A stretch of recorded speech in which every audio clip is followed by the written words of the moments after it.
दिल्ली के तुर्कमान हिंसा मामले में एक और पत्थरबाज की गिरफ्तारी हुई है, लेकिन इस पत्थरबाज को लेकर जो खुलासा हुआ है वो कहीं ना कहीं इशारा कर रहा है कि हिंसा की प्लानिंग पहले से की गई थी और ठीक वैसा ही पैटर्न अपनाया गया था जैसे कि संभल से लेकर शाहीन बाग हिंसा में देखने को मिला था। और ये बाहरी पत्थरबाज इमरान है।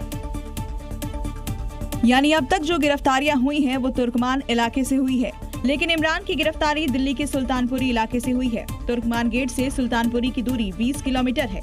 ऐसे में सवाल है कि इमरान तुर्कमान गेट कैसे पहुंच गया? क्या किसी के कहने पर रातों रात वहां पहुंचा था? सवालों के जवाब धीरे धीरे सामने आएंगे, लेकिन जिस तरह तुर्कमान गेट पर पत्थरबाजी हुई है, हिंसा में बाहरी कनेक्शन मिल रहा है, वो ठीक पहले हुई हिंसा जैसा ही है।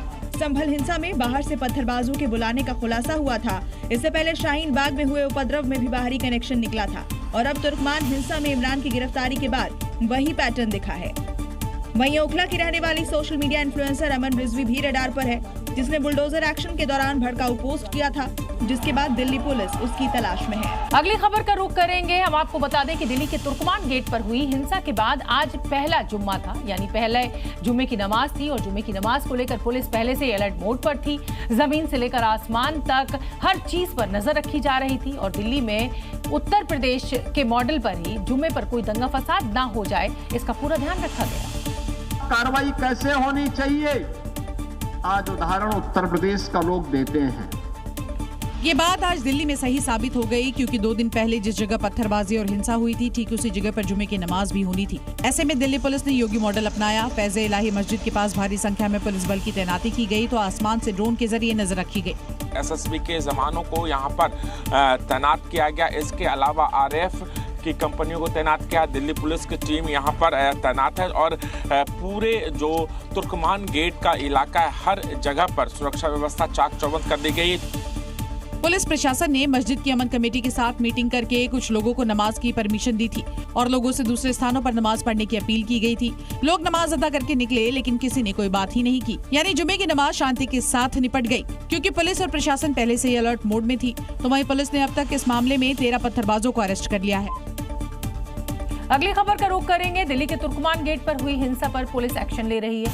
तुर्कमान गेट के पास अवैध हिस्से को जमींदोज क्या किया गया, पाकिस्तान तिलमिलाने नजर आया और अब भारत के खिलाफ प्रोपेगेंडा करना शुरू कर दिया।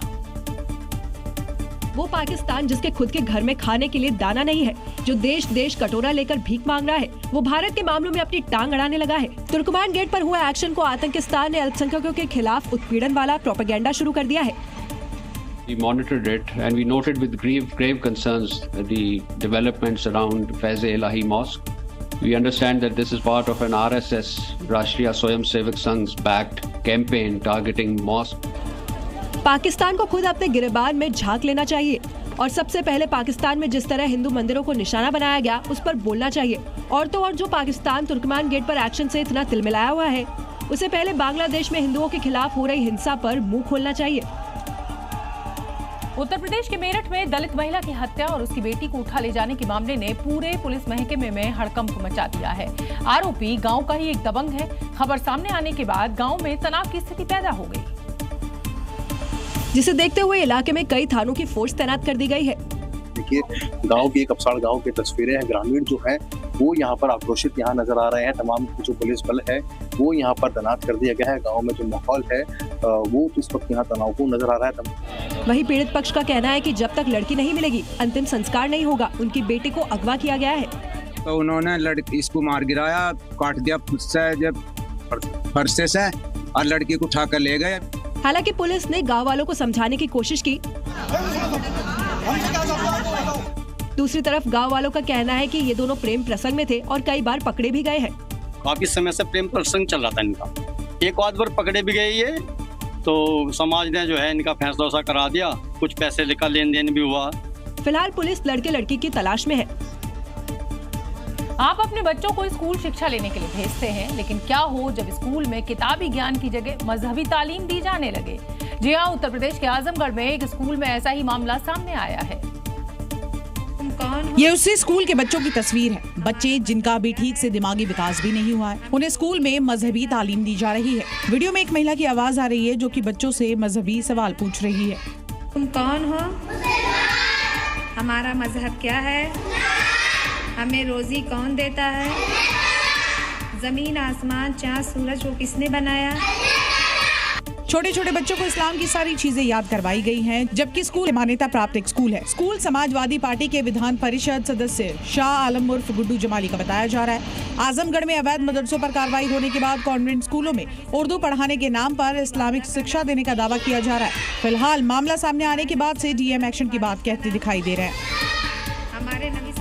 छत्तीसगढ़ के महासमुंद में भगवान राम के अपमान का मामला सामने आया है। यहाँ चौथी क्लास के प्रश्न पत्र में कुत्ते के नाम के सवाल के ऑप्शन में राम शब्द शामिल होने से अब हिंदू संगठनों ने कड़ा विरोध दर्ज किया है। हिंदू संगठनों ने सड़क पर उतरकर स्कूल प्रबंधन और जिला शिक्षा अधिकारी के खिलाफ जमकर नारेबाजी की है। हिंदू धर्म का अपमान नहीं सहेगा, नहीं सहेंगे। शिक्षा की बंद करो, जिला शिक्षा अधिकारी मुर्दाबाद। दरअसल चौथी क्लास के अंग्रेजी के पेपर में सवाल पूछा गया था कि मोना के डॉग का नाम क्या है और उसके आंसर के ऑप्शन में भगवान राम का नाम भी डाल दिया गया था। जैसे ये मामला सामने आया, हिंदू संगठनों ने बवाल काट दिया। नारेबाजी करते हुए जिला अधिकारी का पुतला फूंक डाला। राम नाम क्यों? राम भगवान का नाम है, राधे देव है, उनका नाम क्यों? तो वहीं पूरे मामले में जिला शिक्षा अधिकारी माफी मांग रहे हैं, साथ ही पेपर प्रिंट करने वाले वेंडर पर एक्शन की बात कह रहे हैं। किस क्वेश्चन को छापे हैं वो जो है उसको हम पत्र जारी किए हैं कि आप मूल पांडुलिपि दीजिए उसका, ताकि आवश्यक कार्रवाई किया जा सके। सनातन और राम का अपमान करने वाली इस गंदी सोच का गुनहगार जो भी होगा उस पर छत्तीसगढ़ की साय सरकार एक्शन जरूर लेगी। अलीगढ़ मुस्लिम विश्वविद्यालय यानी एएमयू एक बार फिर से विवादों के घेरे में है। यहाँ एक हिंदू महिला प्रोफेसर ने 27 सालों से मानसिक उत्पीड़न का आरोप लगा दिया है। इतना ही नहीं, महिला प्रोफेसर का कहना है कि उनके साथ भेदभाव किया जाता है। एएमयू प्रशासन को सवालों की कटघरे में खड़ी करने वाली इस महिला प्रोफेसर का नाम है रचना कौशल, जो कि राजनीतिक विज्ञान विभाग में 25 सालों से भी ज्यादा वक्त से बच्चों को पढ़ा रही है। उनका आरोप है कि केवल हिंदू होने के नाते उन्हें एएमयू में भेदभाव और अपमान झेलना पड़ा। ये मेरी सीनियरिटी को बाईपास करते हैं। जो मेरी चीज़ें, मेरा हक मुझे मिलना चाहिए, वो मुझे बाईपास करके डिक्लेयर करते हैं कि मैं किसी को दे दूंगा ये चीज़, इसको नहीं दूंगा।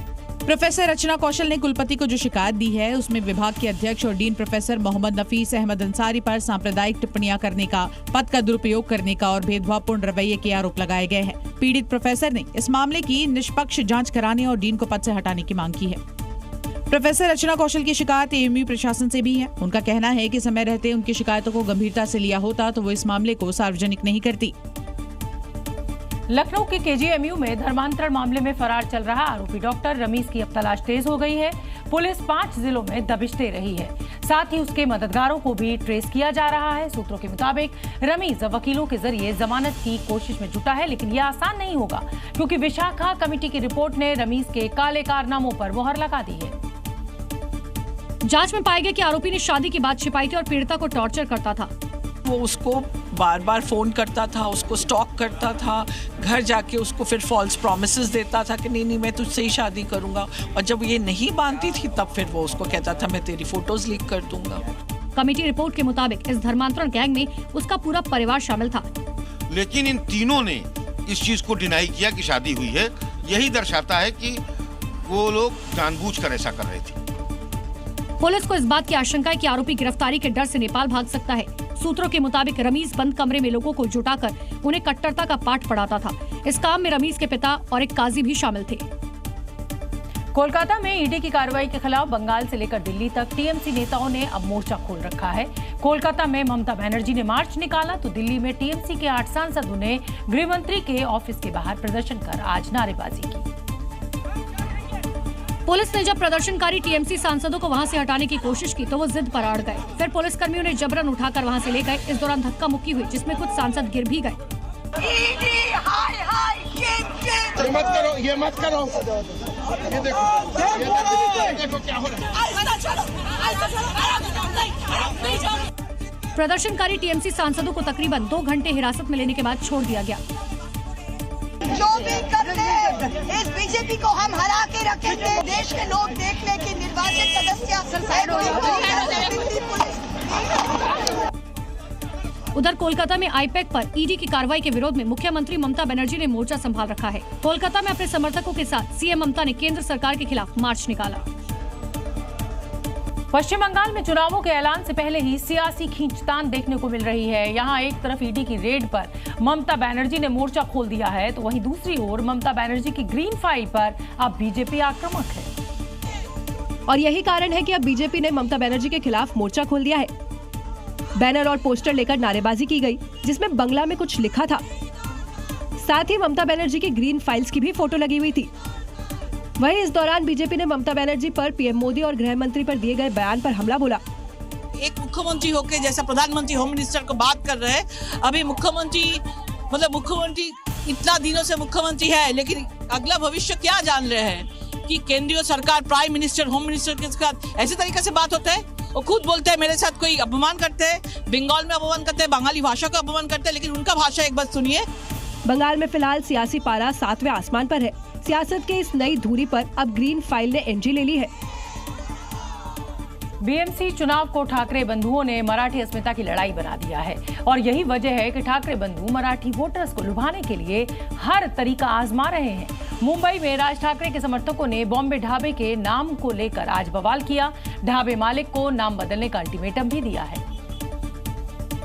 तो देखिए किस तरीके से आज ये यहाँ पर बवाल काटा गया और राज ठाकरे और उद्धव ठाकरे इस बार साथ साथ नजर आ रहे हैं। बीएमसी चुनाव में जाहिर सी बात है कि चुनाव जीतना एक बड़ी चुनौती है। कहीं ना कहीं शिवसेना को जिस तरीके से एकनाथ शिंदे ने हाईजैक कर लिया है, उसके बाद इन दोनों भाइयों के सामने ये संकट है कि बाला साहब ठाकरे की विरासत को कैसे आगे बढ़ाया जाए।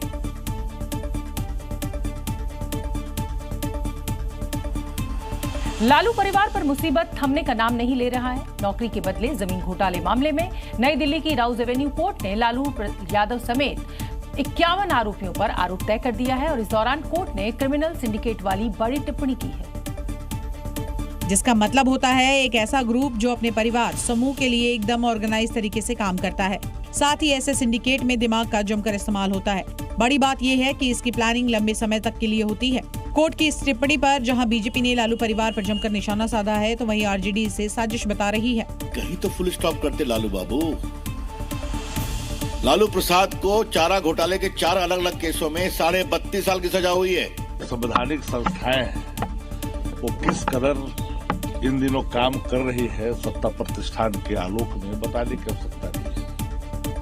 दरअसल कोर्ट ने पाया कि मामले में लालू और परिवार की ओर से व्यापक साजिश की गई थी। इस मामले में सरकारी संवैधानिक अधिकारों और विवेक का दुरुपयोग हुआ है। दिल्ली में बीजेपी ने आम आदमी पार्टी की विधायक आतिशी के गुरु वाले बयान पर अब मोर्चा खोल दिया है। सदन से लेकर सड़क तक बीजेपी कार्यकर्ताओं के हाथों में बैनर पोस्टर लेकर आज प्रदर्शन दिखा और आम आदमी पार्टी के खिलाफ जमकर नारेबाजी की गई।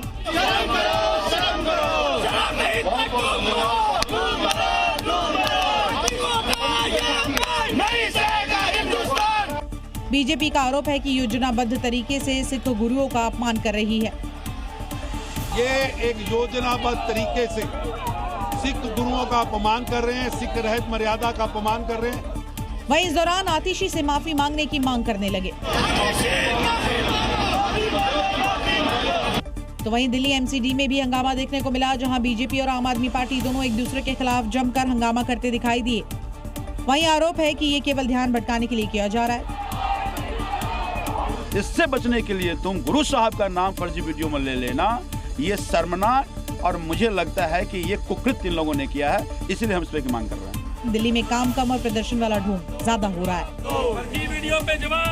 उत्तर प्रदेश में अगले साल होने वाले विधानसभा चुनाव के लिए कांग्रेस ने अब कमर कस ली है। सियासी जमीन को बचाए रखने के लिए कांग्रेस ने एक बड़ा प्लान तैयार किया है और इसके लिए प्रियंका गांधी के जन्मदिन वाला दिन चुना गया है। इस मौके पर कांग्रेस यूपी में 100 दिनों की प्लानिंग तय करेगी।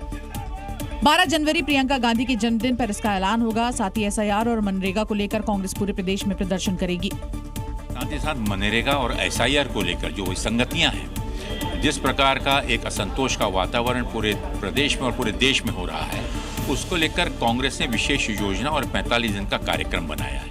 इतना ही नहीं बल्कि विधानसभा चुनाव से पहले संगठन के नेताओं को भी कई जिम्मेदारियां दी जाएंगी। साथ ही जातीय चक्रव्यूह में सीएम योगी को घेरने का भी प्लान है। तो वहीं समाजवादी पार्टी के गठबंधन पर फिलहाल कुछ भी तय नहीं है। परिस्थिति के अनुसार ही आगे की रणनीति पर काम किया जाएगा।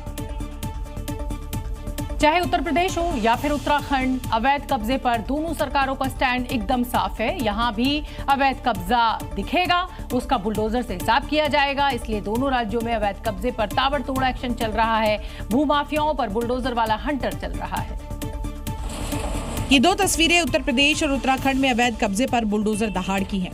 जहां भी अवैध कब्जा मिलता है, बुलडोजर का टारगेट सेट हो जाता है और फिर चंद मिनटों में ही अवैध कब्जा मिट्टी में मिल जाता है। यकीन ना आए तो यूपी के सीतापुर के इस अवैध कब्जे का हाल देखिए, कैसे बुलडोजर ने 40 साल से किए कब्जे को जमींदोज कर दिया है।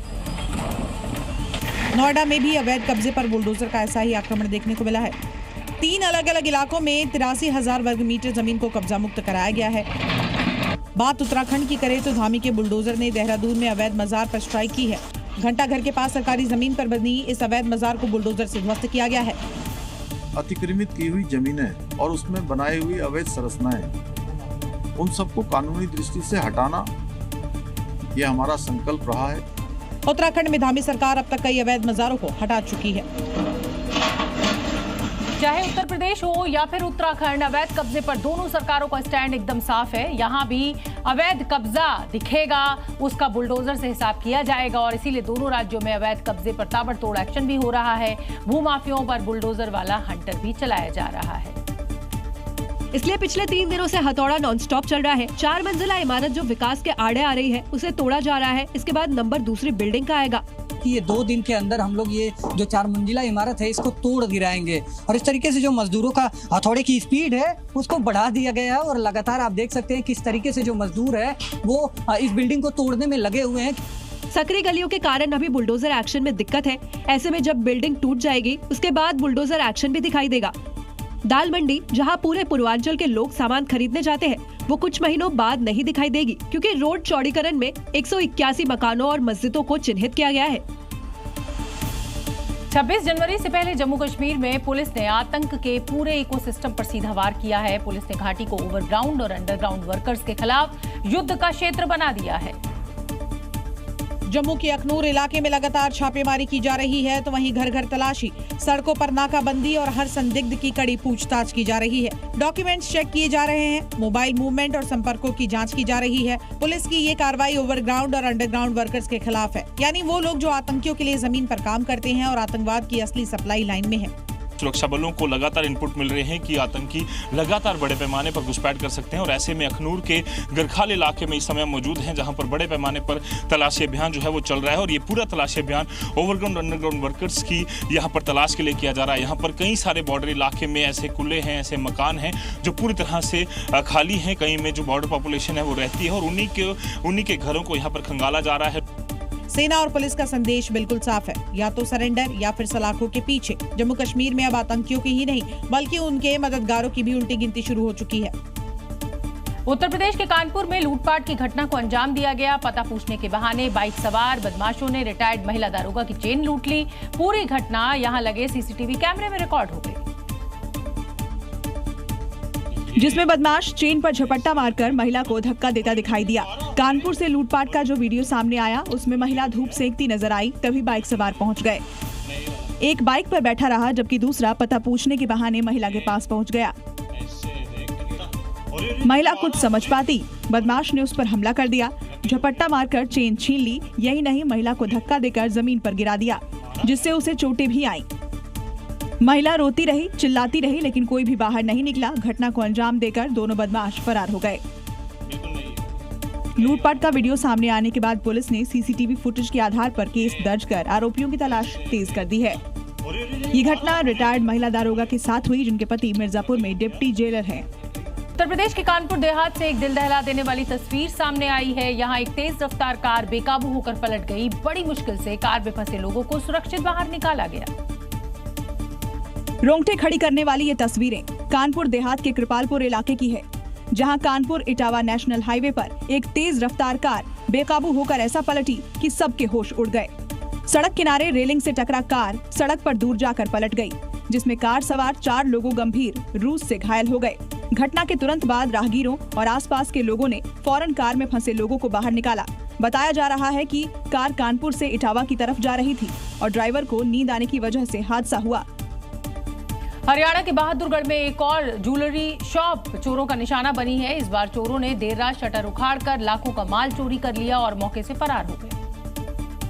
शोरूम पर एक साथ तकरीबन 6 चोरों ने दुकान पर धावा बोल दिया। सभी के फेस पर मास्क है और सभी ने ग्लव्स पहने हुए हैं। शोरूम के अंदर पहले एक चोर घुसा, वो सीधे काउंटर के पास गया और उसमें रखा कैश निकालने लगा। बाकी के चोर सोने चांदी की ज्वेलरी चुराने लगे। देखिए कितनी फुर्सत के साथ ये चोर दुकान में चोरी कर रहे हैं, जैसे किसी का कोई डर ही नहीं हो। एक एक चीज को खोल खोल कर देख रहे हैं।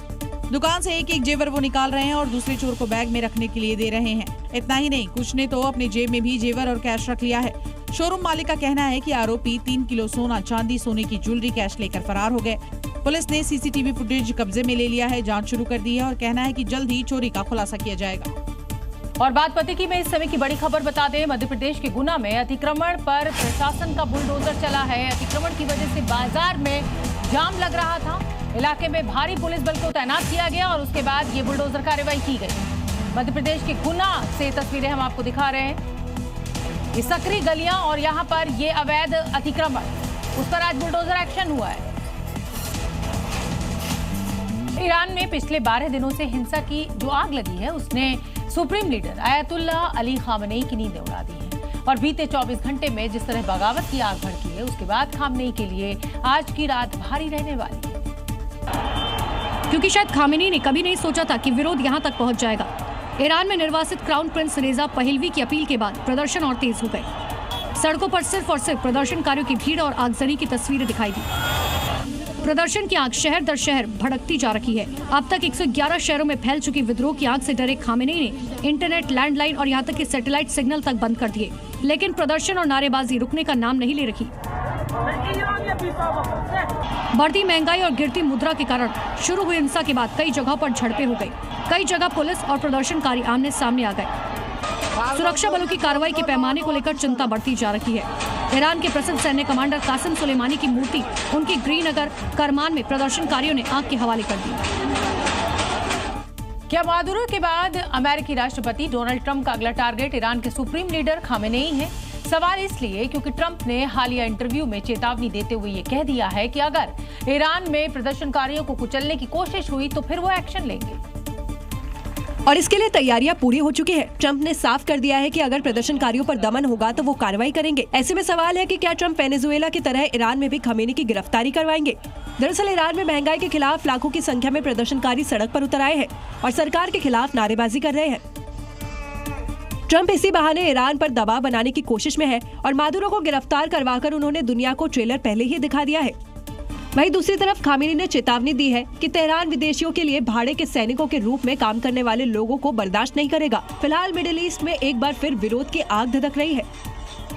वैसे तो पाकिस्तान की शहबाज सरकार के नमूनों से पूरी दुनिया वाकिफ है। अब इसी सरकार में जोकर कहे जाने वाले रक्षा मंत्री ख्वाजा आसिफ ने नेतन्याहू पर एक ऐसा बयान दे दिया है कि आप भी कहेंगे कि इन्होंने बेवकूफ़ी में शायद पीएचडी की हुई है। और ऐसे बयानों से पाकिस्तान की इंटरनेशनल लेवल पर बेइज्जती भी हो रही है।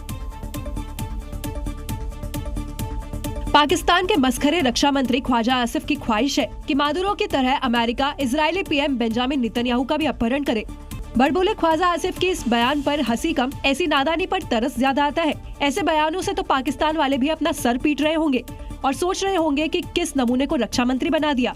इजराइल अमेरिका की दोस्ती से दुनिया वाकिफ है, फिर भी पाकिस्तान के रक्षा मंत्री ख्वाजा आसिफ दिन में ख्वाब देखने वाली बातें कर रहे हैं। बलूचिस्तान में विरोध की आग ने शहबाज शरीफ और आसिम मुनीर की नींद उड़ा दी है। बलूचिस्तानी नेताओं ने तो शहबाज शरीफ के खिलाफ गिरफ्तारी वारंट ही निकाल दिया है। अब सवाल ये भी है कि क्या शहबाज को अपने ही देश में आने जाने के लिए पासपोर्ट चाहिए? क्या बलूचिस्तान को संभालना अब शहबाज और मुनीर के बस की बात नहीं रही? Shehbaz Sharif, you are under arrest over the visa violations of the Republic of Balochistan. We will deport you back to Pakistan. इसको देखकर ऐसा लग रहा है कि पाकिस्तानी पीएम शहबाज शरीफ सच में गिरफ्तार हो गए हैं। हालांकि ये एक AI जनरेटेड वीडियो है जिसे बलूचिस्तान की आजादी की पैरवी करने वाले और मीर यार बलोच ने जारी किया है। बलूचिस्तान की निर्वाचित सरकार ने ऐलान किया है कि अगर बिना वीजा के शहबाज बलूचिस्तान में दाखिल होते हैं तो उन्हें गिरफ्तार किया जाएगा। बलूच नेता पाकिस्तान से आजादी का ऐलान कर चुके हैं। वो खुद को एक स्वतंत्र राष्ट्र बताते हैं और इसने शहबाज और आसिम मुनीर की मुश्किलें बढ़ा दी हैं। रूस यूक्रेन में छिड़ा युद्ध समय के साथ बढ़ता ही जा रहा है। लगातार कोशिशों के बाद भी दोनों देश झुकने को तैयार नहीं है। अब रूस ने यूक्रेन पर अपनी हाइपरसोनिक मिसाइल ओरेशनिक से अटैक किया है और ये हमला पुतिन के आवास पर हुए हमले का जवाब माना जा रहा है। 10 दिन पहले यूक्रेन पर पुतिन आवास पर हमले का आरोप लगा, जिसके बाद पुतिन की ब्रिगेड ने कीव में कोहराम मचा दिया है। रूसी सुसाइड ड्रोन शाहिद के जरिए एक ऊंची इमारत को निशाना बनाया गया। हमले के बाद बिल्डिंग के ऊपरी हिस्से के परखच्चे उड़ते हुए दिखाई दे रहे हैं। रिहायशी इलाके में हुए अटैक की तस्वीरें किसी ने अपने फोन में कैद कर ली। तो वहीं यूक्रेन के पश्चिमी इलाके में रूस ने हाइपरसोनिक मिसाइल और क्षणिक से हमला किया है। ये इलाका यूरोपीय संघ और नेटो की सीमा के बहुत करीब है, जिसके बाद पूरे यूरोप में सुरक्षा को लेकर चिंताएं पैदा हो गई है। हमले पर यूक्रेन ने इसे डराने वाला स्टेप बताया है।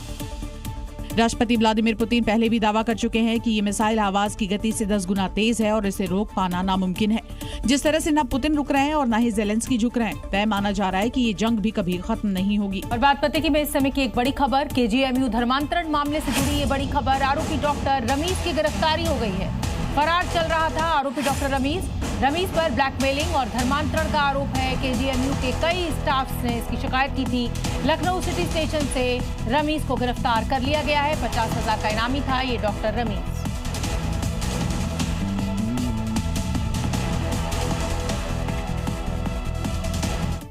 उत्तर प्रदेश के फर्रुखाबाद में पुलिस ने एक ऐसे ठग को गिरफ्तार किया है जो तहसीलदार को फोन कर खुद को डिप्टी सीएम बता रहा था और उन्हें लगातार धमकी दे रहा था।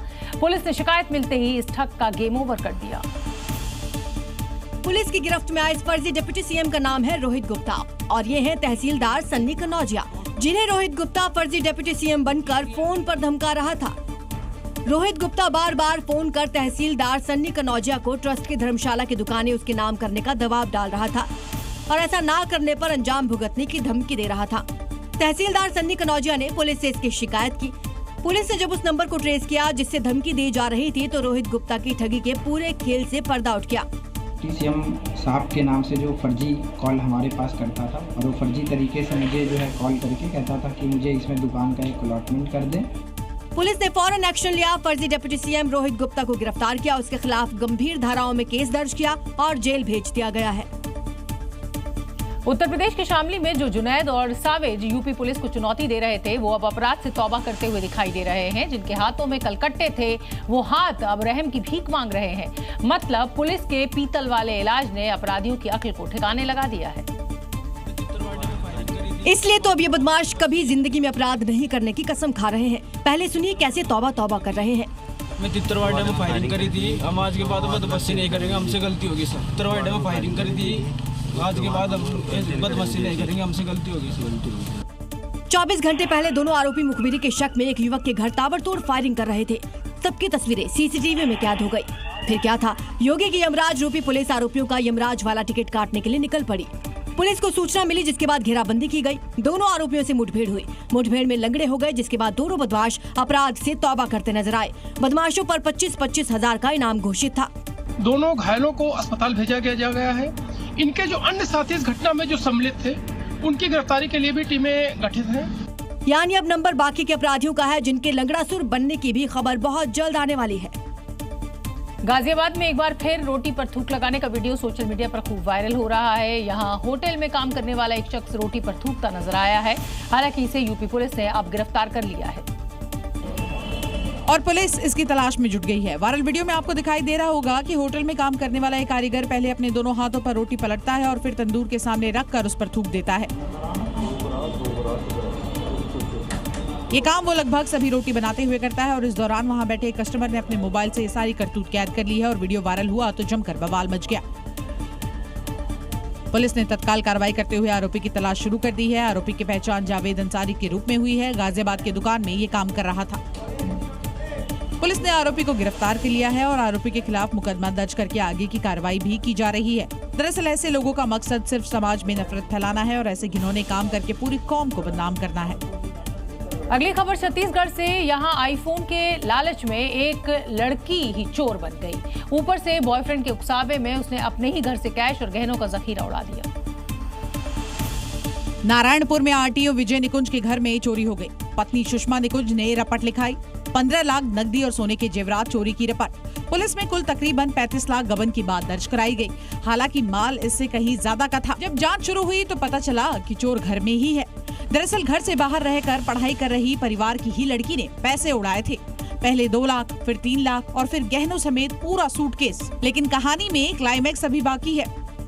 लड़की को उकसाया उसके बॉयफ्रेंड ने, जिसे लड़की ने घर के पैसे से 25 लाख की कार गिफ्ट कर दी। उसके साथ पार्टी मनाई, मौज मस्ती की, लेकिन आखिरकार रांची के होटल में पकड़ी गई। काफी कुछ बरामद भी हुआ, जिसकी कीमत 50 लाख से ऊपर की है। फिर आप सोच सकते हैं कि कितने सारे माल पर हाथ साफ किया गया था। ऐसे में सवाल आरटीओ विजय निकुंज साहब के खजाने पर भी है और रपट में कम रकम लिखाने पर भी।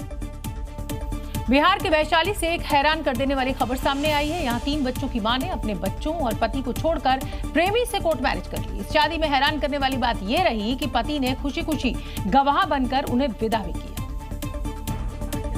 यह है रानी कुमारी, जिसकी पहली शादी कुंदन कुमार से साल 2011 में हुई थी। इनके 3 बच्चे हैं। इस बीच रानी का पिछले 5 साल से गोविंद कुमार से प्रेम प्रसंग चल रहा था। रानी पहले भी कई बार अपने पति और बच्चों को छोड़कर जा चुकी थी। कुंदन अपनी पत्नी के इस व्यवहार से तंग आ चुका था। कुंदन ने रानी की खुशी की खातिर गोविंद से खुशी खुशी शादी करवा दी और कोर्ट मैरिज के गवाह भी बने।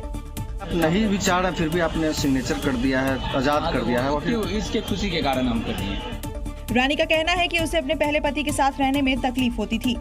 पति के साथ नहीं रहना है। नहीं रहना है। अब किससे शादी करना चाहते उनसे कर रहे हैं। क्या नाम है उनका? गोविंद कुमार। रानी का पति हर तरह से मिसाल बना है, पत्नी की शादी करा के, और अब अपने 3 बच्चों को भी वो ही देखेगा। दबंगों ने नेताजी की फजीहत कर दी, दौड़ाया, पिटाई भी कर दी, ऊपर से पूरा का पूरा ड्रामा कैमरे में भी कैद हो गया और अब इस ड्रामे को दुनिया देख रही है। और ये सब हुआ बिहार के वैशाली में। कभी कभी ऐसा भी होता है, एक तरफ नेताजी, दूसरी ओर दबंग, लेकिन दबंग भारी पड़ गए, नेताजी को दौड़ा लिया। आप देख सकते हैं कि जनता दल यूनाइटेड के नेता रामानंद सिंह को प्रखंड कार्यालय परिषद में कैसे दौड़ाया जा रहा है। तब रामानंद सिंह अधिकारियों के साथ विकास कार्यों पर बैठक कर रहे थे और तभी लोकल महिला राजनेता के पति और देवर वहां पर पहुंचते हैं और रामानंद सिंह के साथ गाली गलौज शुरू कर देते हैं। और फिर ये सब पिटपिटा जाने के बाद नेताजी ने क्या कहा, जरा ये भी सुनिए। लड़ाई झगड़ा होने लगा, हम कहे कि नहीं बोलो, गाली नहीं दे सकते हो हमको। मारना करने के पर कहा कि तुमको हम जान से मार देंगे। अब दोनों भाई 6-7 आदमी मिलके उठाकर पटक दिया। ये तो नेताजी का वर्जन है। इस धमा चौकड़े की रियलिटी जानने के बाद हम आपको जरूर बताएंगे। अगर आप अंडे खाते हैं तो फिर सावधान हो जाइए, क्योंकि आप जो अंडे खा रहे हैं क्या पता वो अंडे नकली हों। जी हाँ, कर्नाटक की एक कंपनी के अंडों में प्रतिबंधित रसायन नाइट्रोफ्यूरॉन मिला है और इसके बाद FSSAI ने पूरे देश में अंडों की जांच के निर्देश भी दे दिए हैं। कर्नाटक की एक कंपनी ने अंडों को लेकर एक खुलासा किया है। रिपोर्ट में दावा किया गया है कि बाजार में बिक रहे कुछ अंडों में प्रतिबंधित एंटीबायोटिक नाइट्रोफ्यूरॉन की दवाओं की मात्रा पाई गई है। इसलिए एमपी के सभी जिलों में अंडों के सैंपल लिए जा रहे हैं। एमपी के खरगोन और रीवा समेत कई जिलों में करीब 40 सर्विलेंस सैंपल इकट्ठे करके उन्हें लैब में भेजा गया है। आपको बता दें कि ठंड में रोजाना भोपाल और 200 किलोमीटर के दायरे में लगभग 10 लाख अंडे की खपत होती है। ऐसे में आपको नकली अंडों की पहचान होनी बेहद जरूरी है। असली अंडों का छिलका खुदरा और दानेदार होता है, जो पानी में डूब जाता है और हिलाने पर आवाज नहीं करता, जबकि नकली अंडे का छिलका चिकना और चमकदार होता है। ये पानी में तैरता है और हिलाने पर आवाज करता है। रिपोर्ट आने के बाद पता चलेगा कि जांच के लिए गए अंडों में कोई प्रतिबंधित एंटीबायोटिक है या नहीं। इसलिए आप भी अंडे खाते हैं तो सावधान रहे और असली और नकली की पहचान कर ले।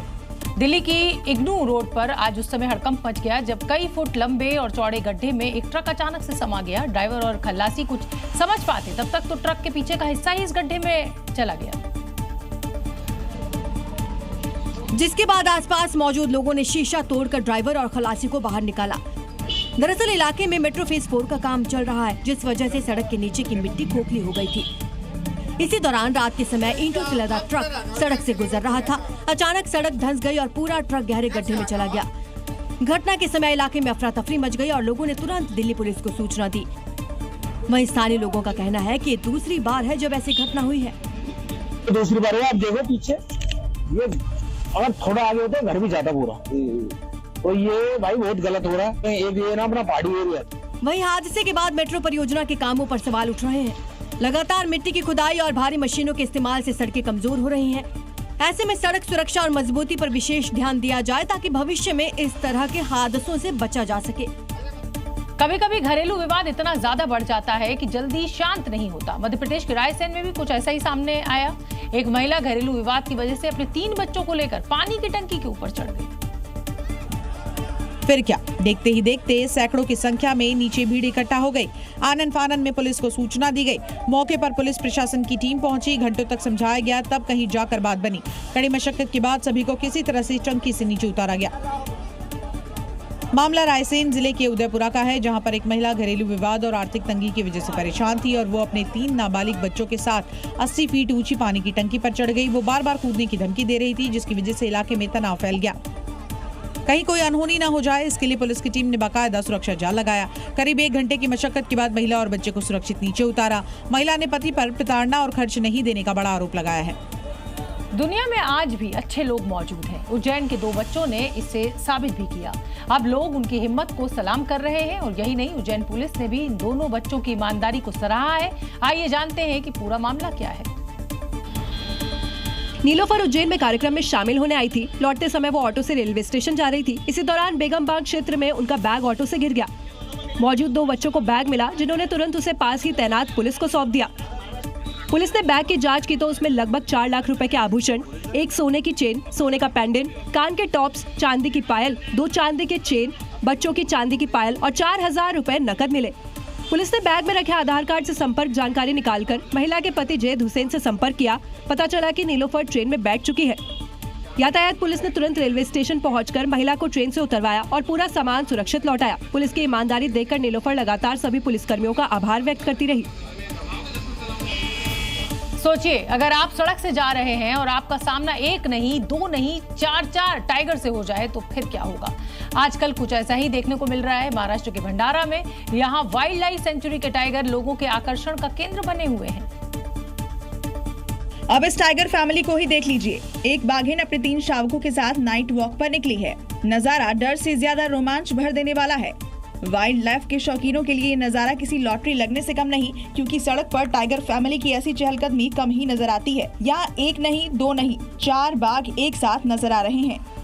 वीडियो महाराष्ट्र के भंडारा के पावनी गेट इलाके का है, जहाँ एक सैलानी को ये बाघ फैमिली सड़क पर घूमती नजर आई। उसने इस रोमांच भरे पल को कैमरे में कैद कर लिया। ये बाघिन और उसके बच्चे उमरेड पौनी करहंडला वाइल्ड लाइफ सेंचुरी के T20 शैडो टाइगर्स हैं, जो अपनी सुंदरता और रहस्यमय अंदाज के लिए फेमस है। उत्तराखंड के विकासनगर में बवाल हुआ है। बड़ी खबर इस समय की, दोनों पक्षों के बीच लाठी डंडे चले हैं, कुर्सियां और तलवार यहां पर लहराई गई है युवकों के द्वारा और ये मामूली सी कहासुनी पर ये हिंसक हो गई झड़प। उत्तराखंड से ये बड़ी खबर इस समय की, 2 पक्षों के बीच छोटी सी बात पर विवाद हो गया और देखिए युवक जो है वो तलवार लहराते दिखाई। बीएमसी चुनाव को ठाकरे बंधुओं ने मराठी अस्मिता की लड़ाई बना दिया है और यही वजह है कि ठाकरे बंधु मराठी वोटर्स को लुभाने के लिए हर संभव तरीका अपना रहे हैं। मुंबई में राज ठाकरे के समर्थकों ने बॉम्बे ढाबे का नाम को बदलने को लेकर बवाल किया। ढाबे मालिक को नाम बदलने का अल्टीमेटम भी दिया। प्रचार के लिए भिवंडी जा रहे राज ठाकरे को हाईवे पर बॉम्बे ढाबा का बोर्ड लगा हुआ नजर आया, जिसके बाद उनके ऑर्डर पर MNS कार्यकर्ताओं ने बोर्ड को उखाड़ फेंका। बॉम्बे होटल नाम की लगी पट्टी को फाड़ डाला। इतना ही नहीं, ढाबा मालिक पर नाम बदलने का दबाव भी डाला गया। माहौल देखते हुए ढाबे मालिक ने भी 1 हफ्ते के अंदर नाम बदलने का वादा किया है। राज ठाकरे के इस कदम को BMC चुनाव से जोड़कर देखा जा रहा है, क्योंकि वो इस चुनाव को मराठी अस्मिता से जोड़कर चल रहे हैं। बीजेपी पर मुंबई को महाराष्ट्र से अलग करने की साजिश का आरोप लगा रहे हैं। जहां एक तरफ BMC चुनाव को ठाकरे बंधुओं ने मराठी गैर मराठी की लड़ाई बना दिया है, तो वहीं महाराष्ट्र के मंत्री नीतीश राणे इसे मुस्लिम तुष्टीकरण बता रहे हैं। नीतीश राणे ने कहा कि अगर उद्धव मामा सत्ता में आ गए तो वो निश्चित रूप से मुंबई को मोहम्मद लैंड बना देंगे।